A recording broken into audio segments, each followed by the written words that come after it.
ಒಂದೊಂದಾಗಿ ನೋಡ್ತಾ ಹೋಗೋಣ. ದೆಹಲಿಯ ಕೆಂಪುಕೋಟೆ ಬಳಿ ಕಾರು ಸ್ಫೋಟದಲ್ಲಿ 13 ಜನ ಸಾವನ್ನಪ್ಪಿದ್ದು 30 ಜನರು ಗಾಯಗೊಂಡು ಆಸ್ಪತ್ರೆ ಸೇರಿದ್ದಾರೆ. ಇದೀಗ ಸಾವನ್ನಪ್ಪಿದವರ ಕುಟುಂಬಕ್ಕೆ ದೆಹಲಿ ಸರ್ಕಾರ ಪರಿಹಾರ ಘೋಷಣೆ ಮಾಡಿದೆ. ಸಾವನ್ನಪ್ಪಿದವರಿಗೆ 10 ಲಕ್ಷ ನಗದು ಸಹಾಯ, ಶಾಶ್ವತ ಅಂಗವೈಕಲ್ಯ ಆದವರಿಗೆ 5 ಲಕ್ಷ ಹಾಗೂ ಗಾಯಾಳುಗಳಿಗೆ 2 ಲಕ್ಷ ರೂಪಾಯಿ ಪರಿಹಾರವನ್ನು ಘೋಷಣೆ ಮಾಡಲಾಗಿದೆ. ದೆಹಲಿ ಸಿಎಂ ರೇಖಾ ಗುಪ್ತಾ ಪರಿಹಾರ ಘೋಷಣೆ ಮಾಡಿ ಆದೇಶವನ್ನು ಹೊರಡಿಸಿದ್ದಾರೆ. ದೆಹಲಿಯ ಕೆಂಪುಕೋಟೆ ಬಳಿ ಸ್ಫೋಟ ಪ್ರಕರಣಕ್ಕೆ ಸಂಬಂಧಪಟ್ಟಂತೆ ದೆಹಲಿ ಪೊಲೀಸರು ಯುಎಪಿಎ ಕಾಯ್ದೆ ಮತ್ತು ಸ್ಫೋಟಕ ಕಾಯ್ದೆಯಡಿಯಲ್ಲಿ ದೂರು ದಾಖಲಿಸಿಕೊಂಡಿದ್ದಾರೆ. ಜೊತೆಗೆ ಸ್ಫೋಟದ ಬಗ್ಗೆ ದೆಹಲಿ ಪೊಲೀಸರು ತನಿಖೆ ಚುರುಕುಗೊಳಿಸಿದ್ದಾರೆ. ಈ ಮಧ್ಯೆ ಪ್ರಕರಣವನ್ನು ಅಧಿಕೃತವಾಗಿ ಎನ್ಐಎ ತನಿಖೆಗೆ ಹಸ್ತಾಂತರ ಮಾಡಲಾಗಿದೆ. ಈ ಬಗ್ಗೆ ಕೇಂದ್ರ ಗೃಹ ಇಲಾಖೆ ಅಧಿಕೃತ ಆದೇಶ ಹೊರಡಿಸಿದೆ. ಕಾರು ಸ್ಫೋಟ ಹಾಗೂ ಸ್ಫೋಟದ ಹಿಂದಿನ ಸಂಚಿನ ಬಗ್ಗೆ ತನಿಖೆ ನಡೆಸುವುದಕ್ಕೆ ಆದೇಶದಲ್ಲಿ ತಿಳಿಸಲಾಗಿದೆ. ಈ ಸ್ಫೋಟದ ಹಿಂದೆ ಯಾವ ಸಂಘಟನೆಗಳ ಕೈವಾಡ ಇದೆ ಅನ್ನೋ ಬಗ್ಗೆ ಶೀಘ್ರವೇ ವರದಿ ಕೊಡುವುದಕ್ಕೆ ಸೂಚನೆ ಕೊಡಲಾಗಿದೆ. ದೆಹಲಿ ಬ್ಲಾಸ್ಟ್ಗೆ ಪ್ರಧಾನಿ ಮೋದಿ ತೀವ್ರ ಖಂಡನೆ ವ್ಯಕ್ತಪಡಿಸಿದ್ದಾರೆ. 2 ದಿನಗಳ ಭೂತಾನ್ ಪ್ರವಾಸದಲ್ಲಿರುವ ಮೋದಿ ಥಿಂಪುವಿನಲ್ಲಿ ಸಾರ್ವಜನಿಕರನ್ನ ಉದ್ದೇಶಿಸಿ ಮಾತನಾಡುವ ವೇಳೆ ದೆಹಲಿ ಬ್ಲಾಸ್ಟ್ ಬಗ್ಗೆ ಪ್ರಸ್ತಾಪ ಮಾಡಿದ್ದಾರೆ. ಬ್ಲಾಸ್ಟ್ ಮಾಡಿದವರಿಗೆ ತಕ್ಕ ಶಿಕ್ಷೆ ಆಗುತ್ತೆ, ಮೃತರ ಕುಟುಂಬಗಳಿಗೆ ನ್ಯಾಯ ಸಿಗುತ್ತೆ, ನೊಂದ ಕುಟುಂಬದವರ ಜೊತೆ ನಾವಿದ್ದೇವೆ ಅಂತ ಹೇಳಿದ್ದಾರೆ. ಇವತ್ತು ಸಂಜೆ 5:30ಕ್ಕೆ ಮೋದಿ ಕ್ಯಾಬಿನೆಟ್ ಸಭೆ ಕರೆದಿದ್ದಾರೆ. दिल्ली में हुई भयावह घटना ने सभी के मन को व्यथित कर दिया है. मैं पीड़ित परिवारों का दुख समझता हूं. इस घटना की जांच में जुटी सभी एजेंसियों के साथ, सभी महत्वपूर्ण लोगों के साथ संपर्क में था, विचार विमर्श चलता था, जानकारियों के तार जोड़े जा रहे थे. इस षड्यंत्र की तह तक जाएगी. इसके पीछे के षड्यंत्रकारियों को बख्शा नहीं जाएगा. ದೆಹಲಿ ಬಾಂಬ್ ಸ್ಫೋಟ ಪ್ರಕರಣದ ಸಂಬಂಧ ಬಿಜೆಪಿ ನಾಯಕ ಚಿಲ್ವಾದಿ ನಾರಾಯಣ ಸ್ವಾಮಿ ಅವರು ಪ್ರತಿಕ್ರಿಯೆಯನ್ನು ಕೊಟ್ಟಿದ್ದಾರೆ. ಭಾರತದ ಮೇಲೆ ವಿಧ್ವಂಸಕ ಕೃತ್ಯಗಳು ಹೊಸದೇನಲ್ಲ. ಪುಲ್ವಾಮಾ ದಾಳಿ ಆದ ಮೇಲೆ ಭಾರತ ಎಚ್ಚೆತ್ತುಕೊಂಡಿದೆ. ಅವರಿಗೆ ತಕ್ಕ ಪಾಠ ಕಲಿಸುವಂತ ಕೆಲಸವನ್ನ ಮೋದಿ ಮಾಡಿದ್ದಾರೆ. ಈ ಘಟನೆಯನ್ನ ನಾನು ಖಂಡಿಸ್ತೇನೆ. ಯಾರು ಈ ಕೃತ್ಯದಲ್ಲಿ ಭಾಗಿಯಾಗಿದ್ದಾರೋ ಅವರ ವಿರುದ್ಧ ಕಠಿಣ ಕ್ರಮ ಆಗಬೇಕು ಅಂತ ಆಗ್ರಹಿಸಿದ್ದಾರೆ. ಇನ್ನು ಇದೇ ವಿಚಾರದ ಬಗ್ಗೆ ಆರ್ಗ ಜ್ಞಾನೇಂದ್ರ, ಸಿಟಿ ರವಿ ಕೂಡ ಪ್ರತಿಕ್ರಿಯೆಯನ್ನು ಕೊಟ್ಟಿದ್ದಾರೆ.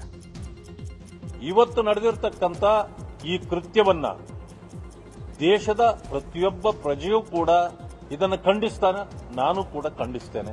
ಸರ್ಕಾರ ಆದಷ್ಟು ಬೇಗನೆ ಈ ಕೃತ್ಯಗಳಿಗೆ ಯಾರು ಕೈಜೋಡಿಸಿದ್ದಾರೆ ಅವರನ್ನ ತಕ್ಷಣ ಬಂಧಿಸಬೇಕು, ತಕ್ಕ ಶಿಕ್ಷೆಯನ್ನು ಕೊಡಬೇಕು.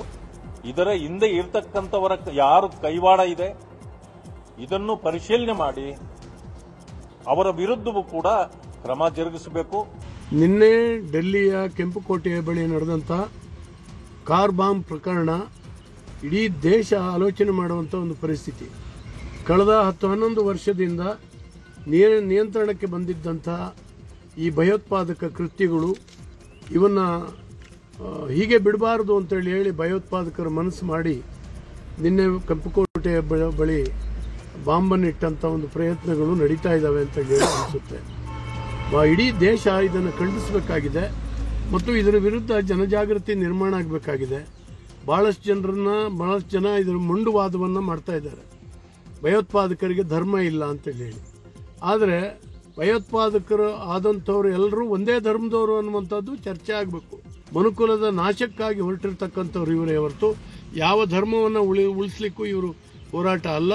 ಈ ಜಾಲದ ಒಳಗೆ ಜೀವ ಉಳಿಸೋದಕ್ಕೆ ಇರಬೇಕಾದಂಥ ವೈದ್ಯರುಗಳು ಭಾಗಿಯಾಗಿರೋದು, ರಾಷ್ಟ್ರಕಟ್ಟು ನಿರ್ಮಾಣದಲ್ಲಿ ಭಾಗಿಯಾಗಬೇಕಾದಂಥ ಇಂಜಿನಿಯರ್ಗಳು ಭಾಗಿಯಾಗಿರ್ತಕ್ಕಂಥದ್ದು ಆಘಾತಕಾರಿಯಾಗಿರ್ತಕ್ಕಂಥ ಕಳವಳಿಕಾರಿಯಾಗಿರ್ತಕ್ಕಂಥ ಸಂಗತಿ. ಸಹಿತ ಭಯೋತ್ಪಾದನೆಯನ್ನು ಕಿತ್ತು ಹಾಕಬೇಕು. ಭಯೋತ್ಪಾದನೆ ಮೂಲ ಎಲ್ಲಿಂದ, ಯಾರು ಇವರಿಗೆ ತರಬೇತಿ ಕೊಡ್ತಾ ಇದ್ದಾರೆ, ಹಣಕಾಸಿನ ನೆರವು ಎಲ್ಲಿಂದ ಸಿಗ್ತಾ ಇದೆ, ಇದನ್ನ ಬೇರ್ ಸಹಿತ ಕಿತ್ತಾಕದೇ ಇದ್ರೆ ಒಂದು ಐಸೋಲೇಟೆಡ್ ಇನ್ಸಿಡೆಂಟ್ ತರ ನೋಡಬಾರದು. ದೆಹಲಿ ಬಾಂಬ್ ಬ್ಲಾಸ್ಟ್ ಪ್ರಕರಣದ ಬಗ್ಗೆ ಮಂಡ್ಯದಲ್ಲಿ ಮಾತನಾಡಿದ ಸಚಿವ ಸಂತೋಷ್ ಲಾಡ್, ಕಳೆದ 10 ವರ್ಷದಲ್ಲಿ 25 ಬಾಂಬ್ ಸ್ಫೋಟ ಆಗಿದೆ.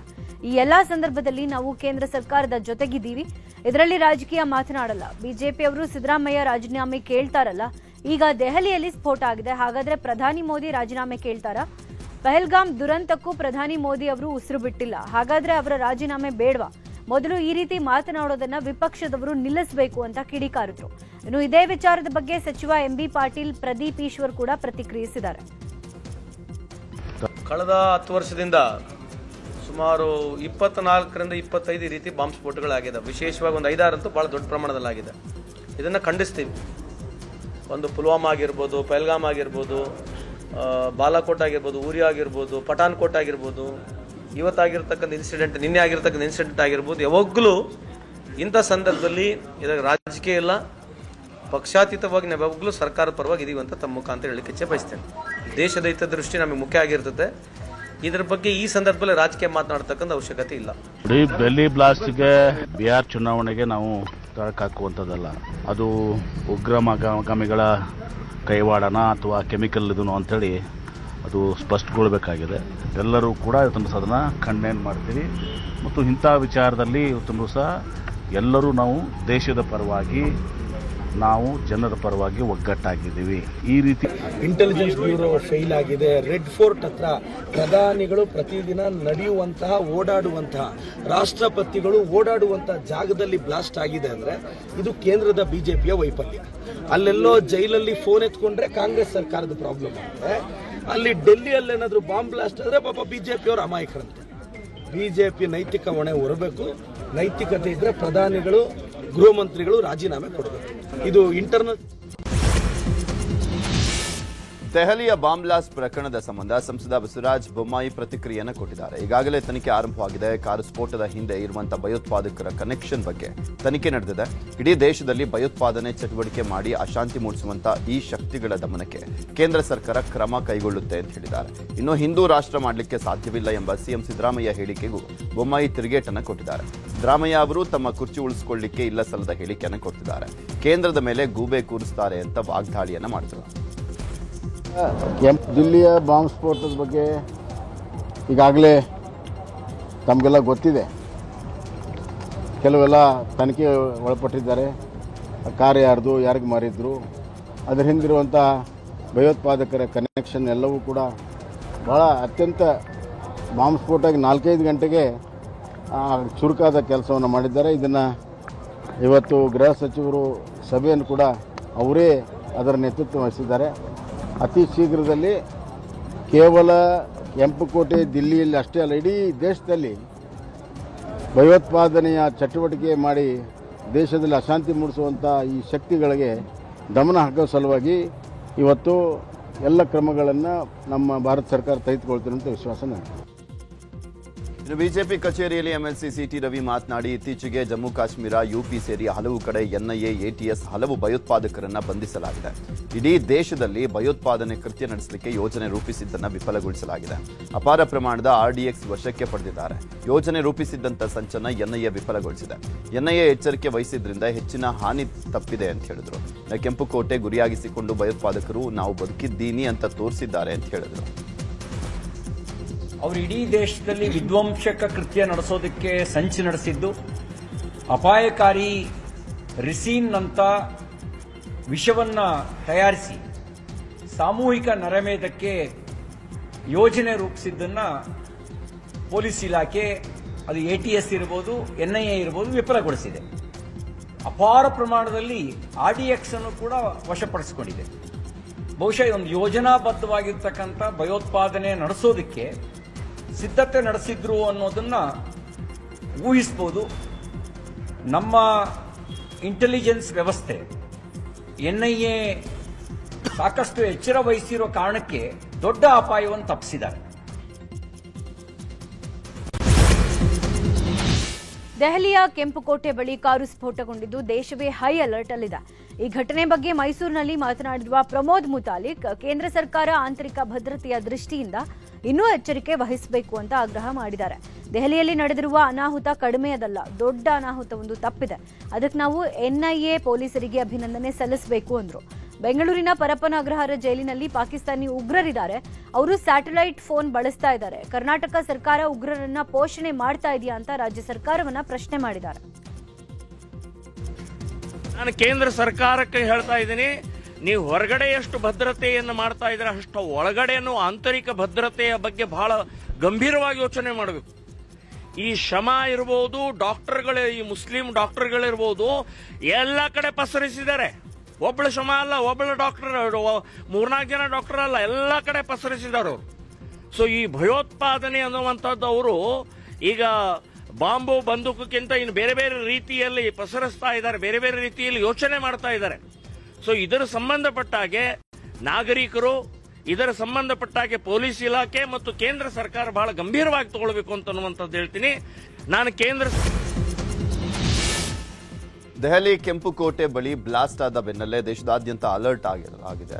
ಯಾದಗಿರಿಯ ನಾರಾಯಣಪುರ ಡ್ಯಾಂಗೆ ಭಾರೀ ಬಿಗಿ ಭದ್ರತೆಯನ್ನು ಕೊಡಲಾಗಿದೆ. ಯಾದಗಿರಿ, ರಾಯಚೂರು, ವಿಜಯಪುರ ಜಿಲ್ಲಾ ಪೊಲೀಸರು ಕಟ್ಟೆಚ್ಚರವನ್ನು ವಹಿಸಿದ್ದಾರೆ. ಡ್ಯಾಂನ ಗೇಟ್ ಮುಂಭಾಗವೇ ಪೊಲೀಸ್ ಸಿಬ್ಬಂದಿ ನಿಯೋಜನೆಗೊಂಡಿದ್ದು ಡ್ಯಾಂನ ಒಳಕ್ಕೆ ಹೋಗುವಂತ ವಾಹನಗಳ ಮೇಲೆ ನಿಗಾ ವಹಿಸಿ ಪರಿಶೀಲನೆ ಮಾಡಲಾಗ್ತಾ ಇದೆ. ಬಾಗಲಕೋಟೆಯ ಮುಧೋಳದಲ್ಲಿ ಕಬ್ಬು ರೈತರ ಪ್ರತಿಭಟನೆ ಮುಂದುವರೆದಿದೆ. ಜಿಲ್ಲಾಧಿಕಾರಿ ಜೊತೆ ನಡೆದ 3ನೇ ಸುತ್ತಿನ ಸಭೆಯು ವಿಫಲಗೊಂಡಿದೆ. ಮುಧೋಳ ಪ್ರವಾಸಿ ಮಂದಿರದಲ್ಲಿ ಸುದೀರ್ಘ 6 ಗಂಟೆಗಳ ಕಾಲ ಸಭೆ ನಡೆದರೂ ಕೂಡ ಒಮ್ಮತ ಮೂಡಿಲ್ಲ. ಇನ್ನು ಪ್ರವಾಸಿ ಮಂದಿರದ ಗೇಟ್ಗೆ ದಿಗ್ಬಂಧನ ಹಾಕಿ ಪ್ರತಿಭಟನೆಗೆ ಕುಳಿತ ರೈತರು 3,350 ರೂಪಾಯಿ ಏಕರೂಪ ದರ ನೀಡುವಂತೆ ಪಟ್ಟು ಹಿಡಿದಿದ್ದಾರೆ. ಜಿಲ್ಲಾಧಿಕಾರಿ, ಎಸ್ಪಿ, ಜಿಲ್ಲಾ ಪಂಚಾಯತ್ ಸಿಇಒ ಸೇರಿದಂತೆ ಅನೇಕರಿಗೆ ರೈತರು ದಿಗ್ಬಂಧನ ಹಾಕಿದ್ದಾರೆ. ಇನ್ನು ಸಭೆಯಲ್ಲಿ ಒಮ್ಮತ ಮೂಡದ ಹಿನ್ನೆಲೆ ಪ್ರತಿಭಟನೆ ಮುಂದುವರೆದಿದೆ.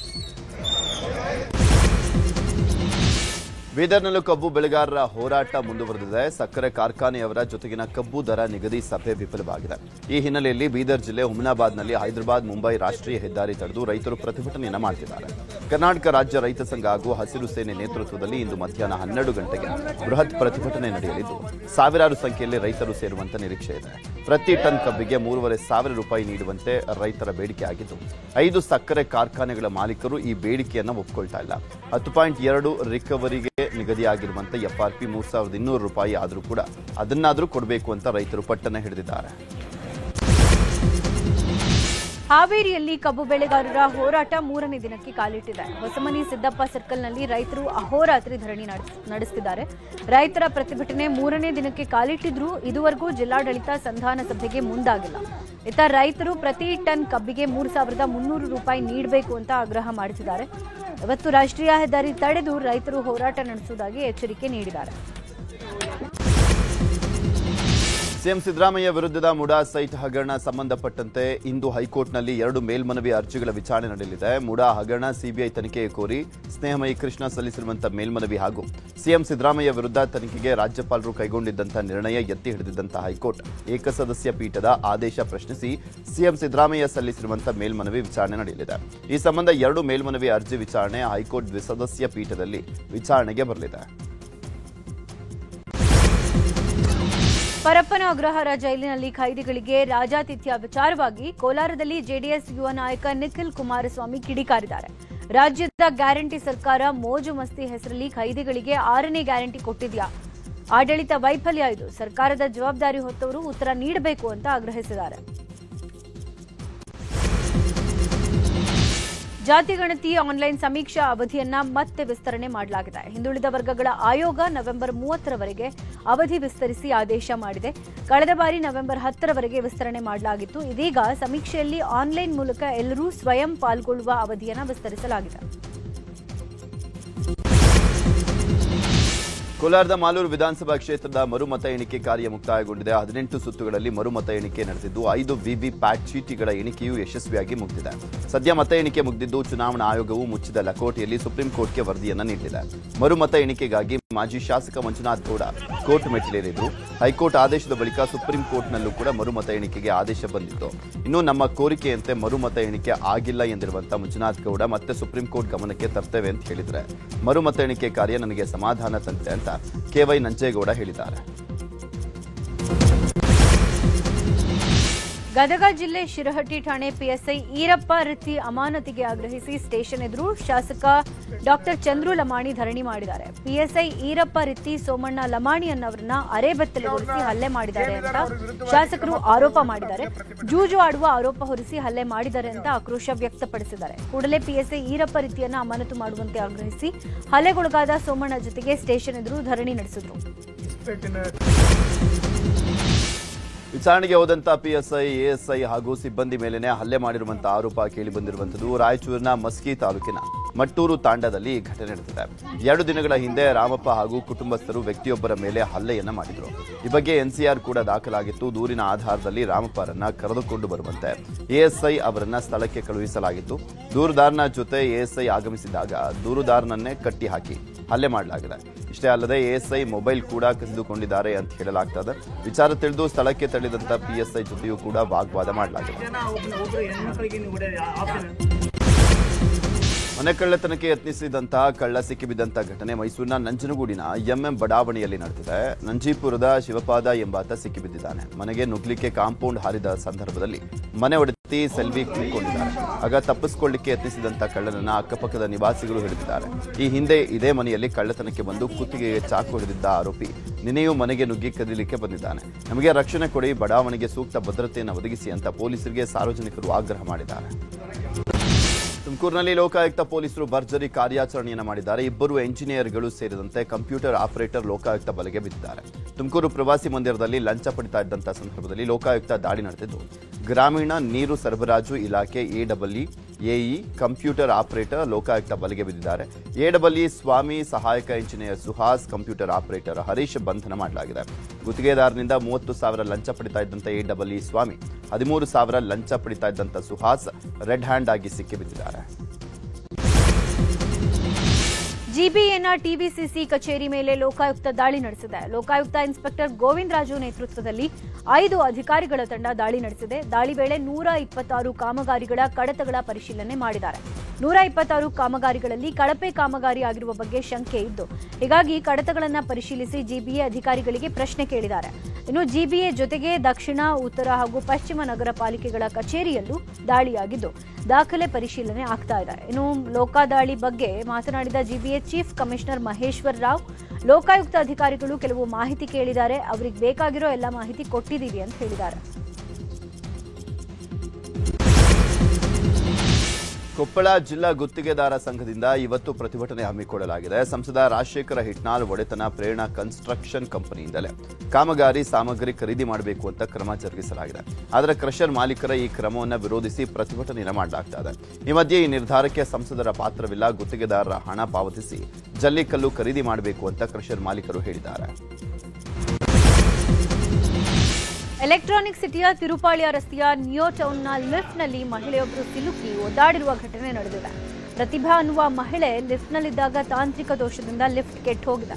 ಹೀಗಾಗಿ ಲಿಫ್ಟ್ ಓಪನ್ ಆಗದೆ 4 ಗಂಟೆಗಳ ಕಾಲ ಮಹಿಳೆ ಉಸಿರಾಟದ ಸಮಸ್ಯೆ ಎದುರಿಸಿದ್ದಾರೆ. ಸ್ಥಳಕ್ಕೆ ಎಲೆಕ್ಟ್ರಾನಿಕ್ ಸಿಟಿ ಅಗ್ನಿಶಾಮಕ ಠಾಣಾ ಸಿಬ್ಬಂದಿ ಭೇಟಿ ನೀಡಿ ಲಿಫ್ಟ್ ಡೋರ್ ಬ್ರೇಕ್ ಮಾಡಿ ಮಹಿಳೆಯನ್ನ ರಕ್ಷಿಸಿದ್ದಾರೆ.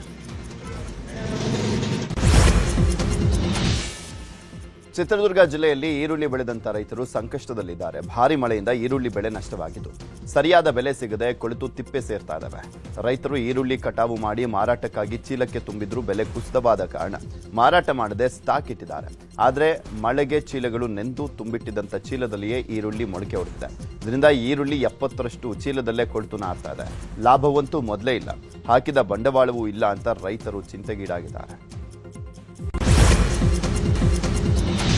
ಕೋಟೆನಾಡು ಚಿತ್ರದುರ್ಗದಲ್ಲಿ ಇಂದಿನಿಂದ ಸ್ವದೇಶಿ ಮೇಳ ನಡೆಯಲಿದೆ. ಸ್ವದೇಶಿ ಜಾಗರಣ ಮಂಚ್ ನೇತೃತ್ವದಲ್ಲಿ ಈ ಮೇಳವನ್ನು ಆಯೋಜನೆ ಮಾಡಲಾಗಿದೆ.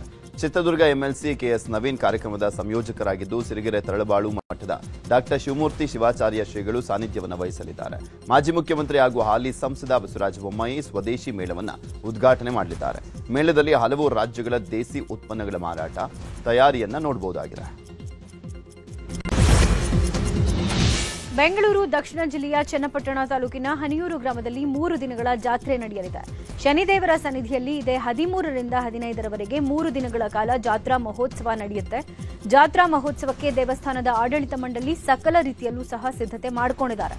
ಶನಿವಾರದ ದಿನ ವಿಶೇಷ ಪೂಜಾ ಕೈಂಕರ್ಯ ನೆರವೇರುತ್ತೆ. ಇನ್ನು ಬೆಂಗಳೂರು ದಕ್ಷಿಣ ಜಿಲ್ಲೆಯ ಜೊತೆಗೆ ಮಂಡ್ಯ, ಮಳವಳ್ಳಿ ಭಾಗದ ಜನರು ಕೂಡ ಹೆಚ್ಚಿನ ಸಂಖ್ಯೆಯಲ್ಲಿ ಭಾಗಿಯಾಗಲಿದ್ದಾರೆ. ನಾರಾಯಣ ಹೆಲ್ತ್ ಸಿಟಿ ಆಸ್ಪತ್ರೆಗೆ Tamil super star Rajinikanth family ಜೊತೆ ಬಂದಿದ್ರು. ರಜನಿಕಾಂತ್ ಸಹೋದರ ಹಾರ್ಟ್ ಅಟ್ಯಾಕ್ನಿಂದ ಆಸ್ಪತ್ರೆ ಸೇರಿತು. ಆರೋಗ್ಯ ವಿಚಾರಿಸಲಿಕ್ಕೆ ಪತ್ನಿ ಮಗಳ ಸಮೇತ ರಜನಿಕಾಂತ್ ಆಗಮಿಸಿದ್ರು. ಪತ್ನಿ ಲತಾ ರಜನಿಕಾಂತ್ ಮತ್ತು ಪುತ್ರಿ ಜೊತೆಗೆ ಭೇಟಿ ನೀಡಿ ಸಹೋದರ ಸತ್ಯನಾರಾಯಣ ರಾವ್ ಅವರ ಆರೋಗ್ಯವನ್ನು ವಿಚಾರಿಸಿದ್ದಾರೆ.